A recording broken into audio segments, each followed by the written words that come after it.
सागर चह पार जुपावा, राम कथा ता कहा दृढ़नामा। ये पहले दिन भी बताया और आखिरी दिन बता रहे हैं, क्योंकि महाराज जीवन में राम का नाम ही है जो आपको हमें भव से उबारेगा।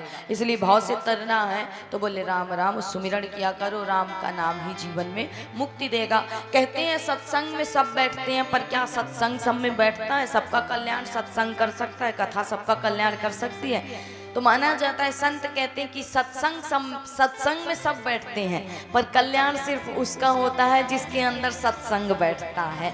सत्संग में बैठने से आपका कल्याण नहीं होगा, सत्संग जब आपके अंदर बैठ जाए तब आपका कल्याण होगा। अर्थात जो राम को आपने सुना है, जब तक राम को सुन करके आप अपने जीवन में बदलाव नहीं लाते, अगर वही मानसिकता आज भी आपके जीवन में रह गई, विकारों से आज भी आप भरे रह गए, मतलब आपने राम कथा को मनोरंजन समझ लिया और 7 दिन आपने मनोरंजन किया, एक कान से सुने दूसरे कान से निकाल दिए और चले गए। भैया आज भी अगर एक दूसरे से ईर्ष्या द्वेष नहीं गई, एक दूसरे के प्रति हिंसा की भावना मन में रह गई और एक दूसरे को आप उसी दृष्टि से देखते हैं, तो मतलब आपकी मानसिकता नहीं बदली, कथा आपको सुधार नहीं कर पाई। आपने कथा को सिर्फ मनोरंजन की दृष्टि से लिया, मनोमंथन नहीं समझा।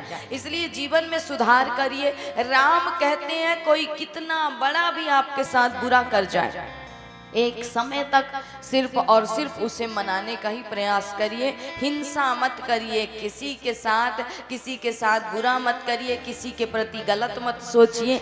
और जो जीव ये बात अपने अंदर उतार ले, बोले सत्संग उसी का सुधार करती। इसलिए सत्संग में सब बैठते हैं, पर क्या सत्संग सबका कल्याण करेगी? बोले जो सत्संग को अपने अंदर बिठाएगा, सत्संग उसका कल्याण करेगी। तो सत्संग में लाखों बैठते हैं, पर सत्संग किसी लाखों में एक में बैठता है। और जिसके जीवन में सुधार हो जाए, बोले वही सत्संग से अपने कर्म को श्रेष्ठ बनाता है। इसलिए जीवन को सुधारिए, दूसरे से ईर्ष्या द्वेष मत रखिए, एक दूसरे से जलन मत रखिए, क्योंकि जिंदगी का कोई भरोसा नहीं है। कहते हैं महाराज आज हम मरे जा रहे हैं एक दूसरे से लड़ करके, एक दूसरे से बैर हिंसा करके, लेकिन समय का कोई भरोसा नहीं।